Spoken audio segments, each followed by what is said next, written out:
Oke,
shalom.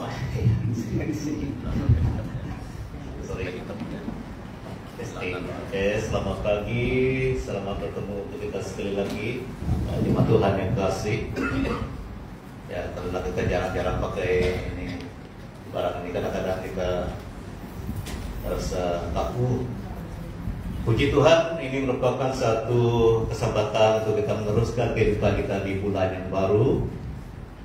Bulan November merupakan satu kesempatan kita meneruskan kehidupan kita. Pada pagi ini, seperti biasa, setiap bulan pada minggu yang pertama kita mengadakan perjamuan suci. Perjamuan suci artinya kita ingatkan persekutuan kita, hubungan kita dengan Tuhan Yesus. Itu inti daripada perjamuan suci.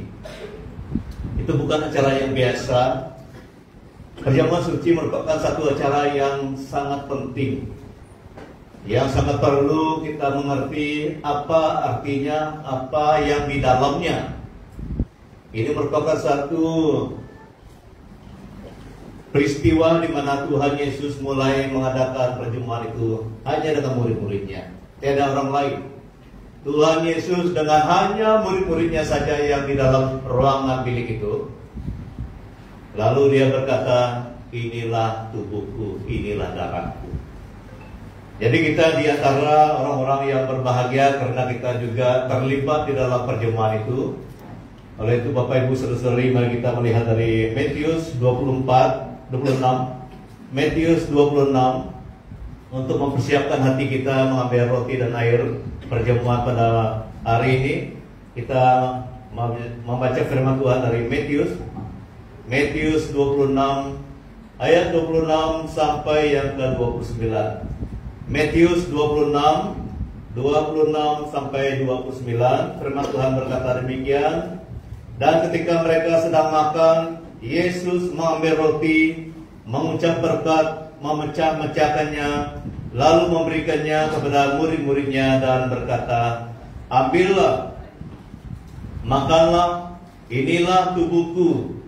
Sesudah itu ia mengambil cawan, mengucap syukur, lalu memberikannya kepada mereka dan berkata, minumlah kamu semua dari cawan ini, sebab inilah darahku, darah perjanjian yang ditumpahkan bagi banyak orang untuk pengampunan dosa.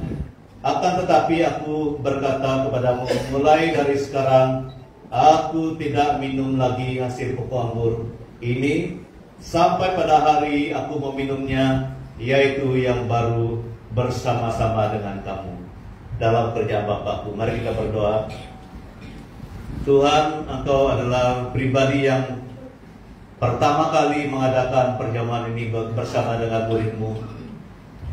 Merupakan satu peristiwa yang sangat penting, di mana Engkau mengingatkan mereka roti itu adalah tubuh-Mu dan air itu adalah darah-Mu. Satu simbolik, bahasa gambaran, tetapi yang nyata adalah Engkau disalibkan melalui tubuh-Mu yang ranjang, yang dipukul, yang dipalu dengan paku, dan darahmu keluar. Itu yang sebenarnya yang engkau mau kami ingat. Karena melalui tubuh dan darahmu yang engkau pernah persembahkan, merupakan satu-satunya jalan kami diselamatkan. Tiada yang lain. Hanya melalui tubuh dan darah Yesus kami boleh diselamatkan. Tuhan Yesus, biarlah engkau bekerja dalam hati kami, agar kami semua mempunyai iman hanya kepada engkau. Karena hanya melalui tubuh dan darah Tuhan kami dapat selamat. Kami mendapat banyak lagi anugerah Tuhan melalui iman kami kepada Engkau Bapa. Sentuh hati kami dengan kuasa Roh Kudus-Mu, agar kami semua mengerti maksud perjamuan ini dan maksud Tuhan bekerja dalam kehidupan kami. Haleluya. Melalui dan atas nama Tuhan kami Yesus Kristus, kami sudah berdoa. Amin. Jadi roti ini akan diedarkan di tengah-tengah kita. Kita pegang roti dulu, dan kita pegang cawan. Nanti kita akan makan dan minum bersama.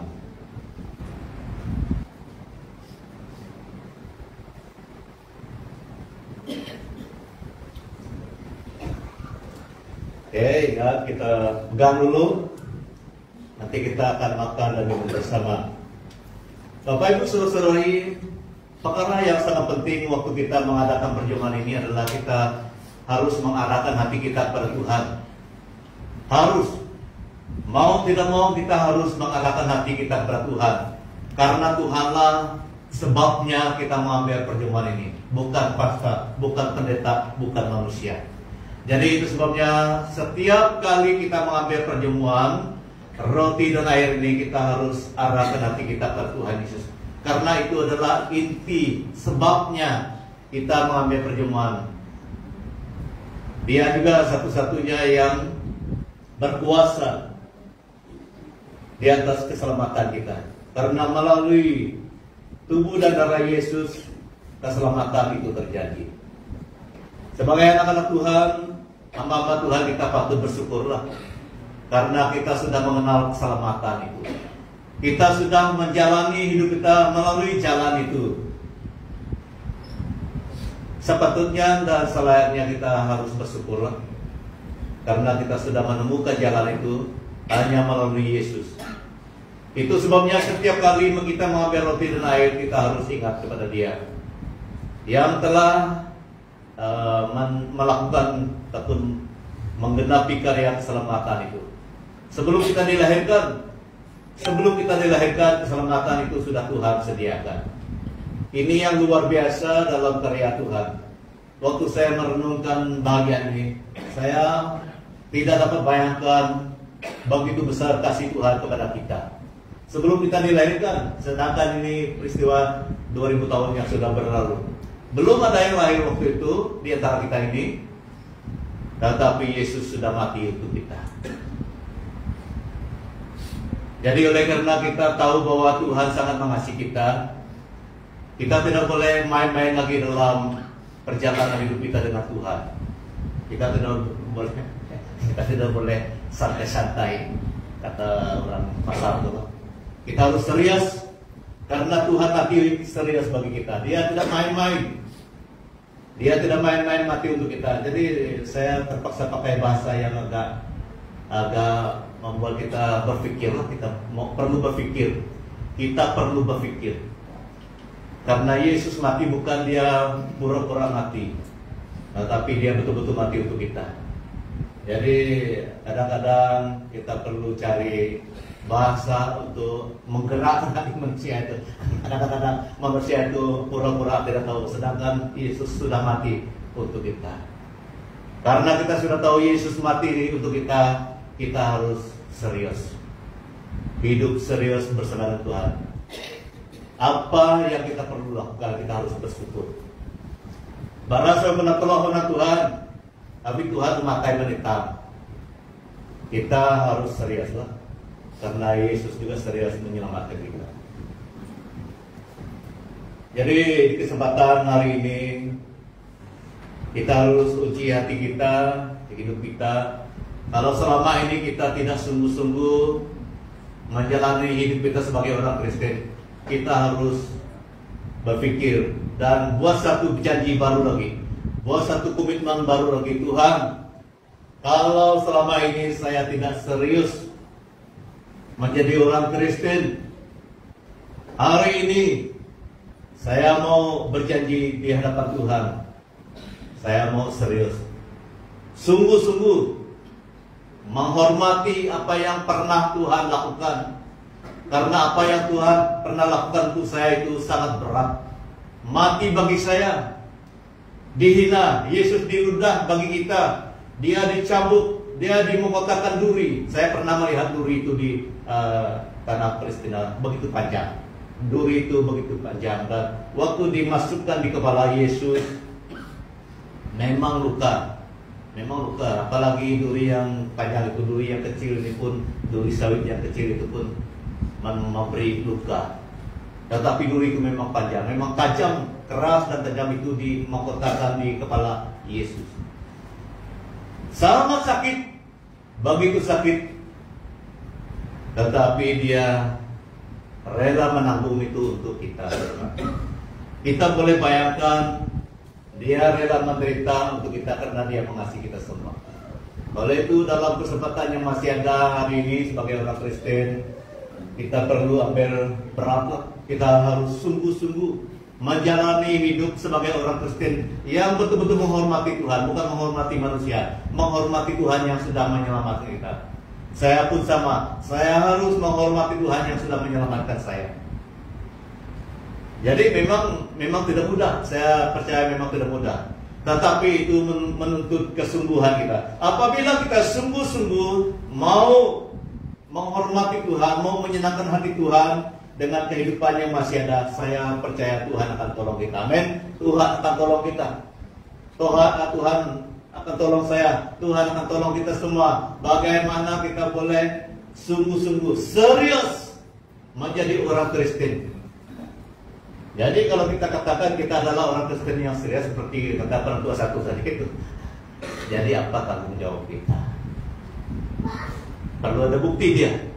Apa tanggung jawab kita sebagai orang Kristen yang serius?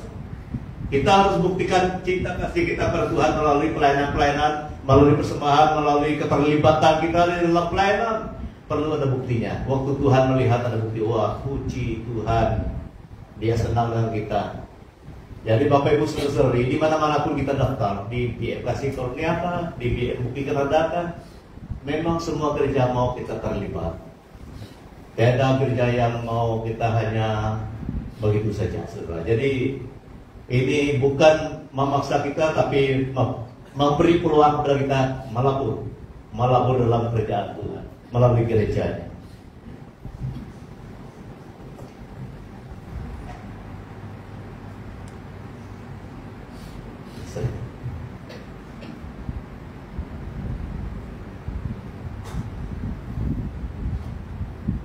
Oke, mari kita sama-sama berdiri. Mari kita sama-sama berdiri. Seperti mana yang saya katakan tadi, kalau kita mengambil roti darah ini, ingat kepada Yesus, ingat kepada Tuhan yang sebenarnya tujuan kita mengambil roti dan air. Mari kita tutup mata, kita dalam sikap yang mengarahkan hati kita pada Tuhan.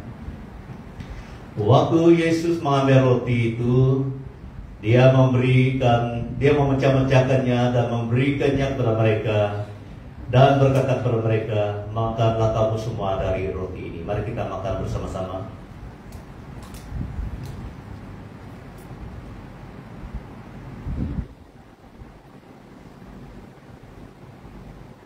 Lalu ia mengambil cawan itu dan memberikannya kepada mereka, minumlah kamu semua dari cawan ini. Mari kita minum bersama.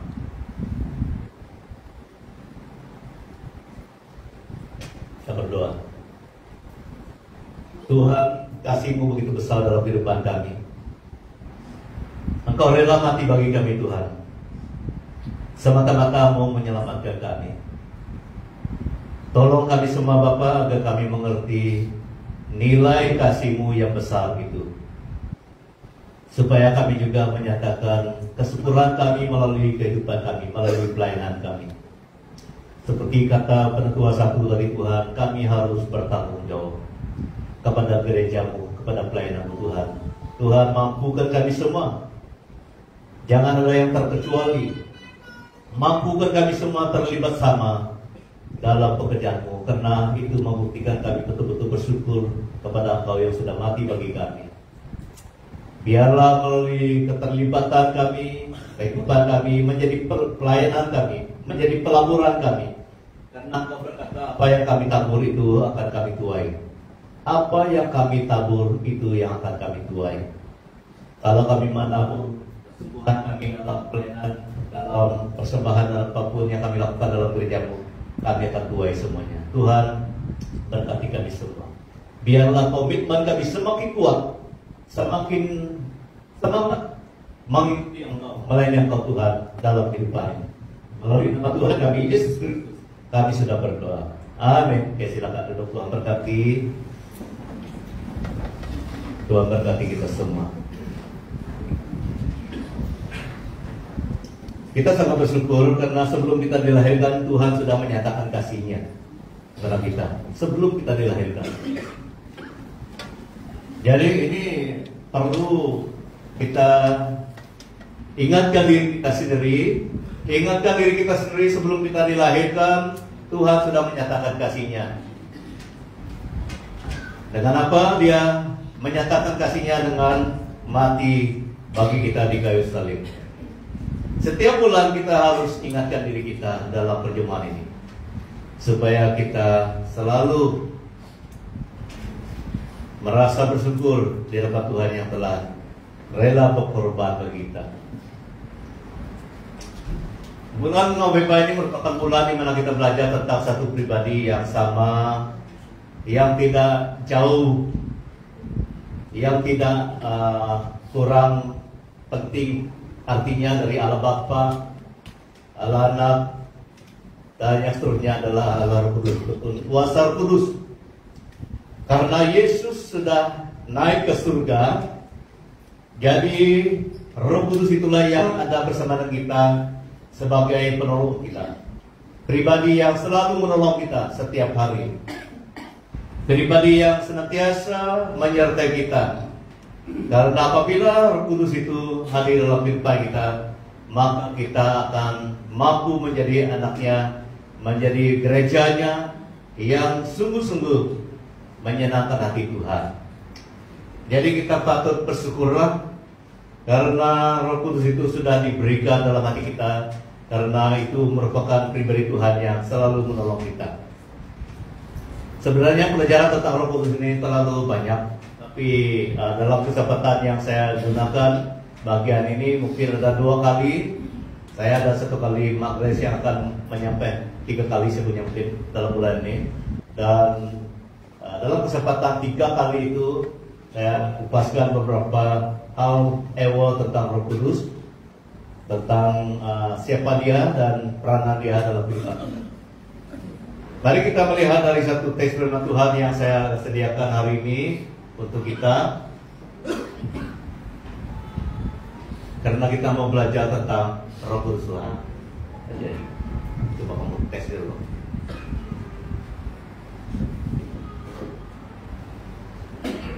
Next. Efesus 1 ayat 1 sampai 3 dan ayat 13 dan 14. Ada 4 ayat yang kita pelajari ini. Efesus 1 ayat 3 dan 4, 13 dan 14. Next. Firman Tuhan berkata demikian, terpujilah Allah dan Bapa Tuhan kita Yesus Kristus, yang dalam Kristus telah mengaruniakan kepada kita segala berkat rohani di dalam surga. Sebab di dalam Dia Allah telah memilih kita sebelum dunia dijadikan supaya kita kudus dan tak bercacat di hadapannya. Di dalam Dia kamu juga, karena kamu telah mendengar firman kebenaran, yaitu Injil keselamatanmu. Di dalam Dia kamu juga, ketika kamu percaya, dimeteraikan dengan Roh Kudus yang dijanjikannya itu. Dan Roh Kudus itu adalah jaminan bahagian kita sampai kita memperoleh seluruhnya, yaitu penebusan yang menjadikan kita milik Allah untuk memuji kemuliaannya. Next. Jadi ini merupakan bahagian yang menjelaskan anugerah Tuhan diberikan kepada kita melalui Kristus. Tetapi anugerah itu dikendalikan oleh Roh Kudus. Karena Roh Kudus itulah yang ada di bumi ini. Apabila anugerah itu datang daripada kerajaan surga, dikendalikan oleh Roh Kudus. Itu sebabnya dalam bulan ini kita perlu belajar peranan dan apa tanda-tanda Roh Kudus itu di dalam diri kita sebagai orang percaya. Karena peranan Roh Kudus itu sangat penting. Apabila kita mengenal peranan Dia, maka kita akan tahu apa semua tugas dan apa semua yang dilakukan oleh Roh Kudus. Jadi tema kita pada hari ini adalah jaminan dari Roh Kudus Tuhan. Jaminan daripada Roh Kudus Tuhan ada 3 perkara. Yang pertama, Tuhan menganugerahkan berkat-Nya. Ini yang pertama. Tema kita jaminan daripada Roh Kudus Tuhan. Ada jaminan, Dia yang menjaminkan sesuatu yang kita terima daripada Tuhan. Yang pertama, Tuhan menganugerahkan berkat-Nya. 3 dan 4. Terpujilah Allah dan Bapa Tuhan kita Yesus Kristus, yang dalam Kristus telah menganugerahkan kepada kita segala berkat rohani di dalam surga. Sebab di dalam Dia Allah telah memilih kita sebelum dunia dijadikan, supaya kita kudus dan tak bercacat di hadapan-Nya. Jadi 3 perkara yang perlu kita kenal bagaimana anugerah itu sampai kepada kita. Yang pertama itu Tuhan menganugerahkan, atau Tuhan memberi kepada kita anugerah, memberikan kepada kita segala berkat. Jadi berkat ini jangan kita salah pikir, karena berkat ini merangkumi apa yang Tuhan berikan secara jasmani dan secara rohani. Jadi itu sebabnya kita harus mengerti berkat itu merangkumi hal-hal jasmani dan rohani. Di dalam kehidupan kita orang percaya, Tuhan Yesus Kristus berkuasa di surga. Dia memberikan segala berkat rohani. Artinya berkat rohani itu adalah berkat yang kudus daripada Tuhan, berkat yang murni daripada Tuhan, berkat yang perlu kita gunakan sebagai anak-anak Tuhan. Jadi jangan kita pikir bahwa berkat rohani itu adalah hanya hal yang tidak kelihatan, tidak. Karena apabila kita berdoa, Tuhan lindungi saya, Tuhan akan melindungi kita. Itu adalah berkat rohani juga. Melindungi kita, menjaga kita, menyembuhkan kita. Menyembuhkan kita itu juga berkat rohani. Memberi damai dalam hati kita, itu pun berkat rohani. Karena damai itu bukan daripada dunia, kesembuhan itu bukan daripada dunia. Damai sejahtera itu daripada Tuhan, kesembuhan itu daripada Tuhan. Itu artinya berkat rohani dalam surga diberikan kepada kita melalui Roh Kudus. Karena Roh Kudus yang bersama dengan kita hari ini di bumi ini. Amin. Kita harus mengerti. Kita harus mengerti karena melalui Roh Kudus diberikan dari surga kepada kita, dan Roh Kudus yang mengatur. Roh Kudus yang mengatur itu. Jadi damai sejahtera, perlindungan, dan banyak sekali yang kita perlukan. Itulah sebelum kita melakukan pekerjaan kita, menanam apapun tanaman, kita berdoa, Tuhan sekarang saya menanam ini, saya mengusahakan ini bersama dengan keluarga, kebun nanas, kebun jagung, kebun kelapa sawit. Tuhan, kiranya Engkau memberkati usahamu ini. Tuhan mendengar doa kita, Tuhan mendengar. Dan Dia menghidupkan tanaman kita. Bukan kita yang menghidupkan tanaman kita, itu Tuhan. Amin. Itu pun berkat daripada Tuhan. Kita harus percaya apa yang kita usahakan itu, hasil yang kita dapat itu berkat rohani. Kenapa dia berkat rohani? Karena itu daripada Tuhan. Segala sesuatu yang daripada Tuhan itu adalah berkat rohani, berkat yang kudus, berkat yang tulus, berkat yang daripada yang maha tinggi. Kamu yang bekerja dengan company, dengan kerjaan, saya percaya kamu berdoa, Tuhan tolong saya dalam usaha saya, sebagai kerani, sebagai cikgu, sebagai pegawai ini. Kamu akan dipimpin Tuhan sepanjang bulan itu. Itu pun berkat rohani, amin. Perlindungan, ketenangan, kesehatan sepanjang bulan itu. Itu bukan karena kamu layak, bukan karena kita layak, tetapi karena kita berdoa minta itu, Tuhan beri itu, Tuhan beri itu, saudara. Jadi adanya murid teman Tuhan, berkat rohani ini kahum merangkumi banyak perkara, saudara. Jangan kita ingat berkat rohani itu hanya hal-hal yang tidak nampak, ya tidak. Kadang-kadang kita berdoa bagi orang, kita minta kesembuhan, Tuhan beri kesembuhan. Itu berkat rohani daripada Tuhan. Kita harus bersyukurlah karena melalui Yesus dan diselenggarakan oleh Roh Kudus di bumi ini, kita mengalami berkat itu. Itu sebabnya kita tidak pernah bosan menyembah Tuhan, karena berkat rohani selalu diberikan kepada kita. Amin. Selalu diberikan. Jadi bagi ibu-ibu dan bapak-bapak yang sudah berumur seperti kami, kita harus berdoa, Tuhan, di usia yang begini pun saya percaya Tuhan tolong saya. Dan waktu kamu sudah menjadi mama, menjadi bapak, jadi nenek, kamu harus percaya Tuhan dengar doa kamu. Tuhan tolong cucu saya, Tuhan tolong keluarga saya, kami berjauhan. Tuhan dengar doa kita, Dia jaga keluarga kita, Dia jaga cucu kita. Itu berkat rohani, saudara.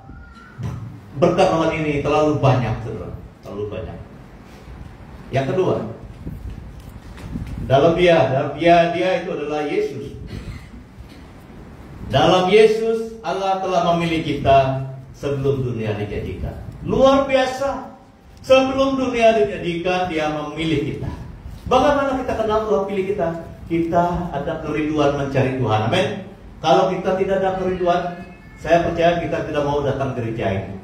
Kalau kita tidak datang gereja ini, memang kita tidak dipilih. Orang yang tidak mau cari Tuhan itu tidak dipilih. Berapa kali pun dia dengar Injil, tapi dia tidak ada hati untuk terima, untuk percaya. Saya percaya karena dia keraskan hati dia, memang dia tidak dipilih, karena dia tidak peduli tentang kabar baik. Amin. Tetapi bagi kita percaya kita dipilih karena kita ada kerinduan memuji Tuhan, kita kerinduan bertobat, terima Tuhan, dibaptis. Dan tahun-tahun kita dibaptis itu memang tidak sama. Ada yang dibaptis di antara kita ini tahun 60-an, ada yang dibaptis di kalangan kita di tahun 70-an, 80-an, dan sebagainya.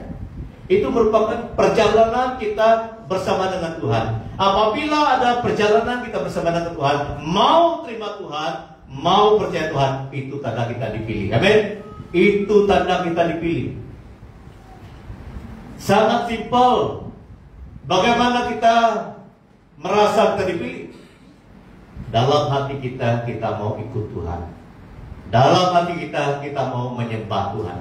Dalam hati kita mau melayani Tuhan. Jadi kita inilah yang terpilih itu. Tetapi yang luar biasanya, saudara, Dia memilih kita sebelum dunia dilahirkan, sebelum dunia dijadikan. Luar biasa. Jadi dunia ini sudah lama, saudara.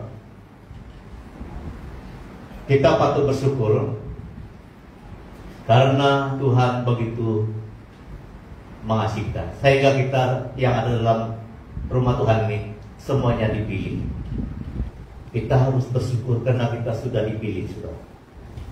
Karena kita tahu kita sudah dipilih, kita harus buktikan kasih kita seperti perempuan Samaria dan Zacchaeus. Waktu perempuan Samaria itu bercakap-cakap dengan Yesus di perigi itu, Yesus tahu semua latar belakangnya. Dia katakan pagi suami, dia katakan tidak. Jadi dia tahu bahwa dia adalah luar biasa. Dia kagum karena Yesus tahu siapa dia. Jadi waktu dia tahu itu adalah pribadi Tuhan, baru dia pulang ke negerinya ataupun ke orang Samaria. Dia begitu berani, tidak malu lagi. Secara dia datang ke pergi itu pukul 12 karena dia tidak mau nampak dilihat oleh orang lain, karena dia masa itu memang tidak ada keberanian, karena dia orang yang jahat seperti kita dulu. Tetapi apabila dia bertemu dengan Yesus, Yesus memperkenalkan dia tahu siapa dia. Jadi ada satu kebangunan rohani. Apabila ada kebangunan rohani dalam hati perempuan Samaria itu, rasa segan, rasa malu pada manusia lain itu sudah hilang. Dia begitu bersukacita bertemu dengan Tuhan, sehingga dia panggil, "Mari sini, saya melihat satu orang yang luar biasa." Ini hal yang terjadi kepada orang yang mengenal Tuhan, mengasihi dia. Dia tidak pernah malu lagi bersaksi. Saudara, kalau kamu betul-betul percaya Tuhan mengasihi kamu, baru kamu bersukacita memuliakan nama Tuhan, menyenangkan hati Tuhan seperti perempuan Samaria ini. Memang telah kumau si budak, kalau kamu katakan tidak dapat itu, kamu tidak percaya Tuhan boleh pakai kamu. Amin. Kalau kamu katakan, Tuhan, saya percaya kamu dapat pakai saya karena saya adalah anakmu, Tuhan akan pakai kita semua. Jangan kita menutup Tuhan untuk pakai kita.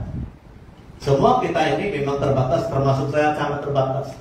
Tetapi apabila kita percaya Tuhan boleh pakai kita, seperti perempuan Samaria, seperti Zacchaeus, seperti siapapun yang sudah mengenal kasih Tuhan, Tuhan pakai kita semua. Jadi Bapak Ibu Saudara-saudari, di pagi hari yang berbahagia ini, Roh Kudus mau pakai kita semua. Jangan kita katakan saya tidak dapat. Kalau kamu katakan kamu tidak dapat, kamu menghina Tuhan. Kamu menghina Tuhan. Dengar perkataan saya pagi. Kalau kamu katakan kamu tidak dapat, kamu menghina Tuhan, karena kamu tidak percaya Tuhan boleh pakai kamu. Kalau kamu katakan saya mau Tuhan, karena saya tahu kamu boleh pakai saya, kamu menghormati Tuhan. Amin. Kamu menghormati Tuhan. Mari kita menghormati Tuhan. Mari kita menghormati Tuhan dengan katakan kepada Tuhan, Tuhan, apapun kekurangan saya, apapun keterbatasan saya percaya Tuhan boleh pakai saya. Seperti orang yang pernah kau pakai di dalam Alkitab tadi, hari ini juga Tuhan akan pakai kita semua. Kita perlu membalas kebaikan Tuhan, menyatakan kita bersyukur kepada Tuhan yang telah memilih kita. Kita semua ini sudah dipilih Tuhan. Kalau ini Tuhan memilih Tuhan yang telah mengenai sembahyang Pak, yang telah mengetahui Tuhan Pak. Kalau bukan ada kasih kita kepada Tuhan, kalau bukan ada iman kita kepada Tuhan, kita tidak mau datang gereja ini. Jadi tanda-tanda kita sudah dipilih adalah kita mau cari Tuhan, kita mau melayani Tuhan, kita mau berbakti kepada Tuhan. Semua kita dalam rumah Tuhan ini adalah yang dipilih. Oleh karena kita tahu bahwa Tuhan sudah memilih kita, jangan kita tidak memberi peluang kepada Tuhan memakai kita. Dengar baik-baik, jangan kita tidak memberi peluang Tuhan memakai. Amin. Tuhan boleh pakai kita semua. Itulah kedua satu katakan, kita perlu dipakai Tuhan, kita perlu bertanggung jawab. Jangan kita katakan Tuhan kurang idea, kurang kuasa memakai kita. Tuhan banyak kuasa, Tuhan banyak cara pakai kita semua. Amin. Dia boleh pakai kita semua. Oleh itu kita harus percaya Tuhan sudah memilih kita. Bukti dia sangat mengasihi kita semua, saudara. Yang ketiga, supaya kita kudus, ini yang perlu kita pertahankan. Supaya kita kudus dan tak bercacat di depannya. Karena Tuhan sudah menyatakan kasih-Nya, memilih kita sebelum dunia dijadikan. Janganlah kita lagi mencemarkan nama Tuhan di hidup kita dengan kembali kepada yang jahat lagi. Itu bahasa yang sangat mudah. Jangan kita mencemarkan image Tuhan yang sedang dipulihkan dalam kehidupan kita. Dulu image manusia sudah rusak, tapi sekarang kita sudah percaya pada Tuhan Yesus dan kita sedang dipulihkan, diproseskan. Belum berhenti, Tuhan masih memulihkan kita. Termasuk saya, Tuhan masih memproses saya sampai saya meninggalkan dunia ini. Berkali-kali saya katakan itu. Sampai saya meninggalkan dunia ini baru proses pembentukan selesai. Jadi untuk menyatakan kesempurnaan kita pada Tuhan, jangan mendukakan Roh Kudus lah. Efesus 4 ayat 30. Dan janganlah kamu melupakan Roh Kudus Allah yang telah memeteraikan kamu. Dia sudah memeterai, mengecop kita sebagai anaknya, sebagai milik Tuhan itu dengan Roh Kudusnya. Oleh itu kita tidak boleh bercesat lagi di depan Tuhan. Artinya jangan lagi kembali kepada jalan yang lama. Jangan lagi kita mencemarkan kekudusan hidup kita dengan sama dengan dunia ini. Kita harus jauh beza daripada keadaan dunia ini. Dia sudah memilih kita. Kita harus bangga. Yang kedua, bagaimana Roh Kudus Tuhan hadir dalam kehidupan kita? Dia ulangi lagi supaya kita paham sekali lagi. Di dalam Dia, dalam Yesus, kamu telah mendengar firman kebenaran, yaitu Injil keselamatanmu. Di dalam Dia, dalam Yesus, kamu juga ketika kamu percaya dimeterai itu dicop, ditanda dengan Roh Kudus yang dijanjikannya itu. Kita harus ikut firman Tuhan. Banyak pengajaran-pengajaran yang di luar sana yang tidak sama dengan pengajaran firman ini. Orang sebelah sana dan pengajaran yang tidak sama itu katakan, kalau kamu ada karunia ini baru bukti kamu dipenuhi. Jangan. Bukti kita dipenuhi Roh Kudus ini dia. Dengar baik-baik, inilah tanda-tanda bagaimana Roh Kudus boleh menanda kita. Yang pertama itu kita harus mendengar firman dan percaya kepada firman. Ini Alkitabiah. Ini bukan rekaan manusia. Ini pelajaran Alkitab. Bagaimana Roh Kudus itu boleh datang memeteraikan kita? Kita harus mendengar firman dan percaya kepada firman.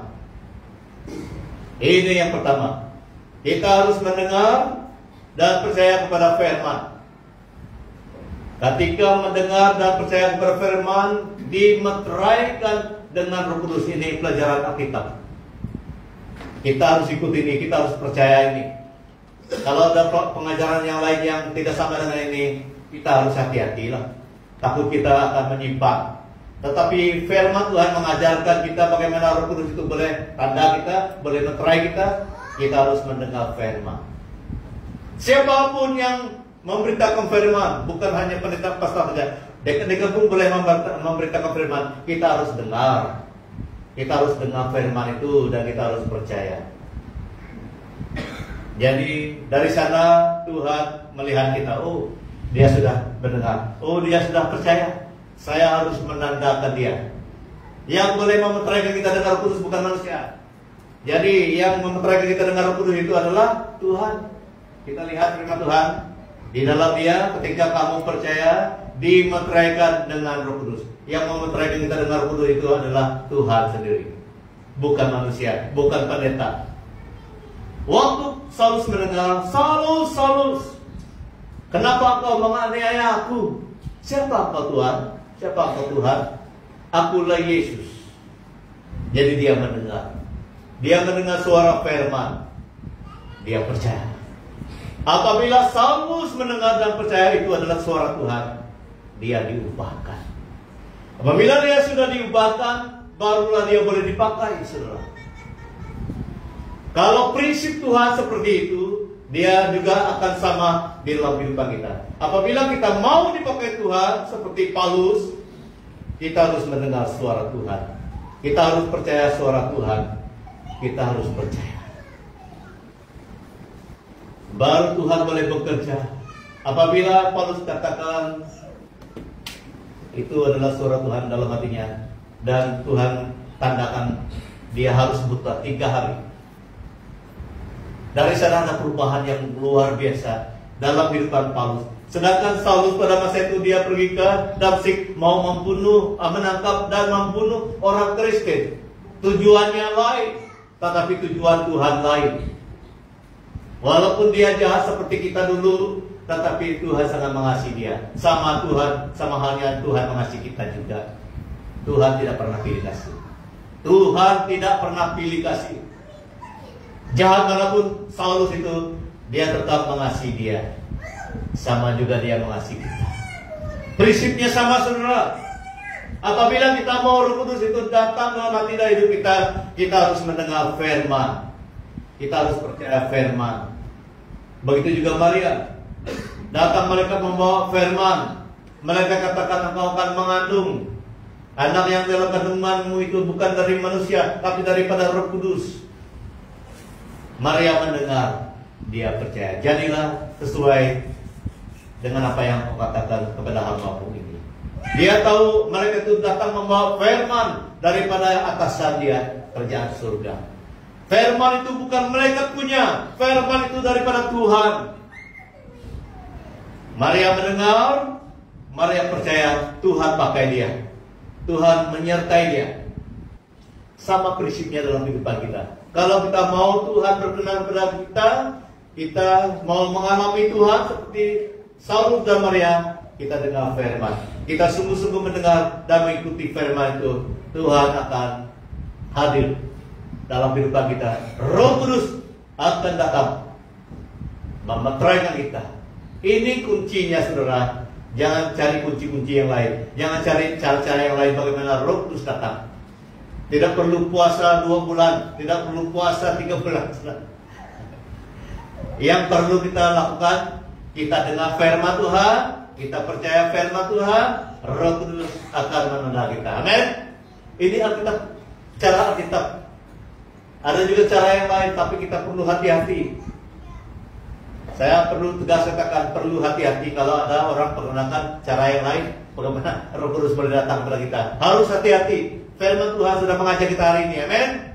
Kita harus mendengar firman, percaya kepada firman, Roh Kudus akan memeteraikan kita. Roh Kudus itu memang dijanjikan. Kalau kita melihat yang dikatakan dalam Yohanes 14:26 ayat, tetapi penghibur, yaitu Roh Kudus yang akan diutus, waktu itu Yesus masih di bumi ini, yang akan diutus oleh Bapa dalam namaku, dalam nama Yesus. Dialah yang akan mengerjakan, dialah yang akan mengajarkan kamu, mengajarkan segala sesuatu kepada kamu. Itulah yang mengajar kita sampai hari ini, saudara. Sebelum Yesus naik ke surga, dia masih mengajar murid-muridnya, dia masih mengajar orang-orang ramai pada masa itu. Roh Kudus sudah dijanjikan. Jadi Roh Kudus itu bukan datang secara kebetulan, bukan datang tanpa ada tujuan. Dia sudah dirancang rapi oleh kerajaan surga. Dia datang menggantikan Yesus yang sudah naik ke surga. Kita patut bersyukurlah karena Roh Kudus itulah yang menjaminkan kita. Kalau kita melihat kehidupan orang-orang yang dimeterai dengan Roh Kudus, kita mempunyai satu hal yang baru. Karena Roh Kudus itulah yang menolong kita semua.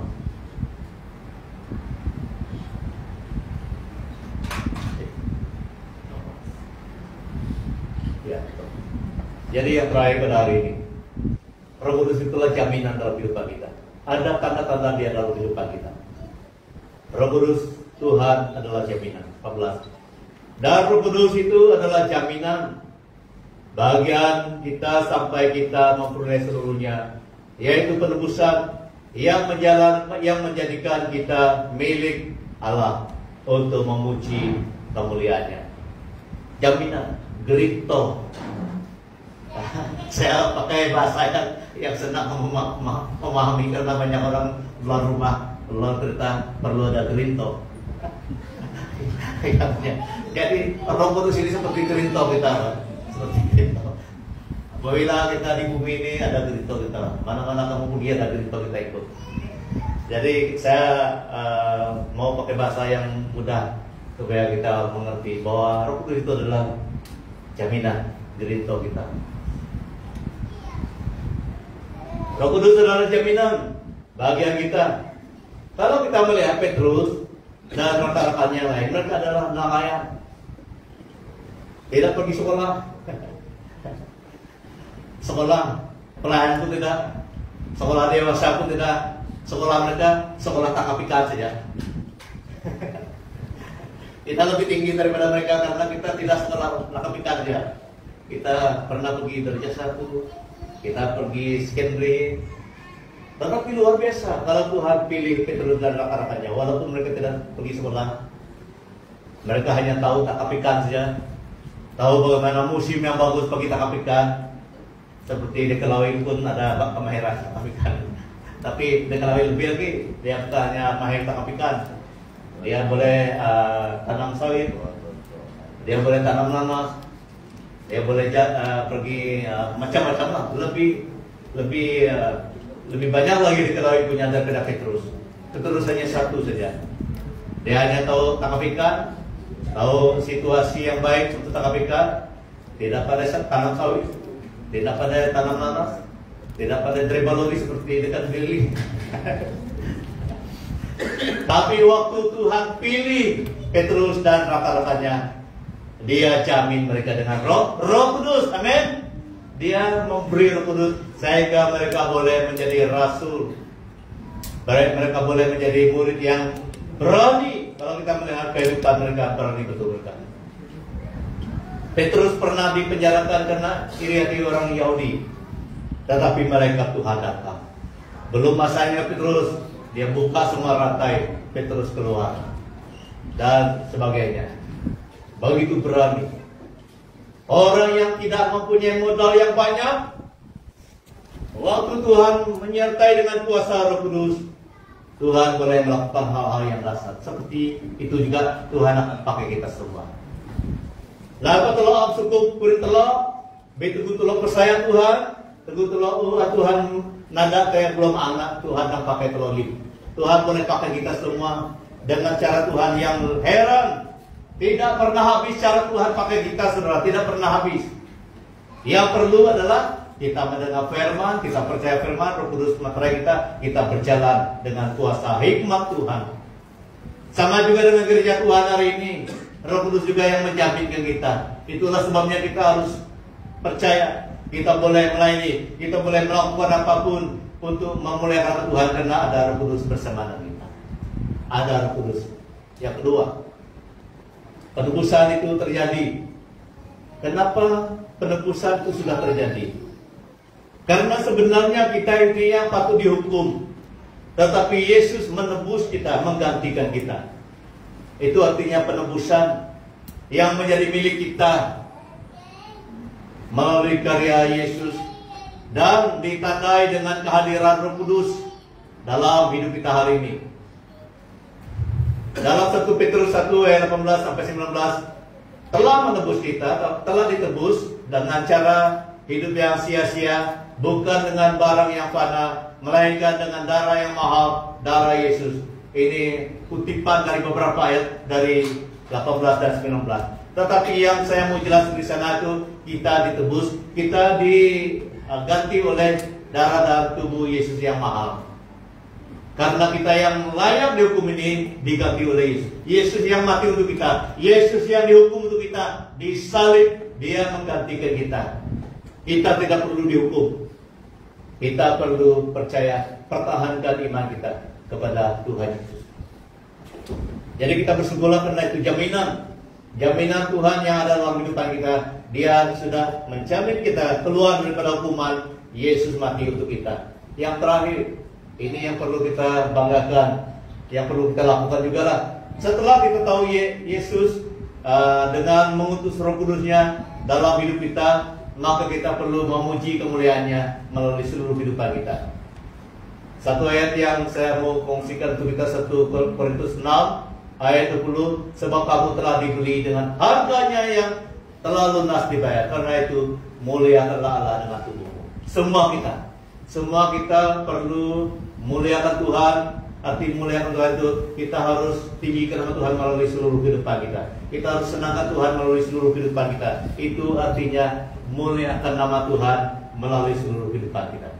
Ini adalah perjuangan kita. Tidak semudah yang kita pikirkan, tetapi Tuhan tolong kita. Bagaimana Tuhan tolong kita? Dia menjamin kita dengan Roh Kudusnya. Roh Kudusnya itulah yang memampukan kita memuliakan nama Yesus melalui seluruh kehidupan. Kalau saya pikir-pikir, memuliakan nama Tuhan ini adalah satu perkara yang besar, satu perkara yang mustahil bagi manusia. Tetapi tidak mustahil apabila kita sudah tahu Roh Kudus itulah yang telah memeterai kita. Jadi Bapak Ibu Saudara-saudari, inilah berita baik yang kita perlu terima. Berita baik di mana kita tahu bahwa jaminan daripada Tuhan yaitu daripada Roh Kudus Tuhan sudah terjadi. Roh Kudus Tuhan itulah yang telah memungkinkan kita melakukan sesuatu yang dapat memuliakan nama Tuhan, karena itu adalah yang Tuhan sudah lakukan setelah kita percaya. Mari kita berdoa. Tuhan Yesus, sebelum dunia dijadikan, Engkau telah memilih kami menjadi milik-Mu, menjadi anak-Mu, menjadi gereja-Mu. Kami tahu bahwa itu adalah tanda Engkau mengasihi kami. Dorongan firman-Mu pada hari ini Tuhan mendorong kami supaya kami sungguh-sungguh percaya Roh Kudus-Mu itu dapat menolong kami, memakai kami menjadi alat-Mu. Kami harus senantiasa suka mendengar firman-Mu dan percaya kepada firman-Mu, karena itu adalah langkah Roh Kudus Tuhan datang memeteraikan kami. Kami harus percaya Roh Kudus-Mu itu juga dapat menolong kami, memakai kami, walaupun kami mempunyai banyak kekurangan, banyak keterbatasan, tetapi Roh Kudus dapat menolong kami. Tuhan Yesus, tolong kami semua jemaat-Mu hari ini, agar kami semakin semangat dan semakin berani mau dipakai oleh Tuhan, karena kami percaya pribadi Roh Kudus itulah yang akan menolong kami semua. Engkau melihat semua keperluan kami. Kami tahu bahwa Engkau boleh menjaga, memampukan kami, dan menjadikan kami alat-Mu untuk memuliakan nama-Mu Tuhan di masa-masa yang mendatang. Tuhan, tolong kami semua. Terima kasih. Di dalam dan melalui nama Tuhan kami Yesus Kristus, kami sudah berdoa.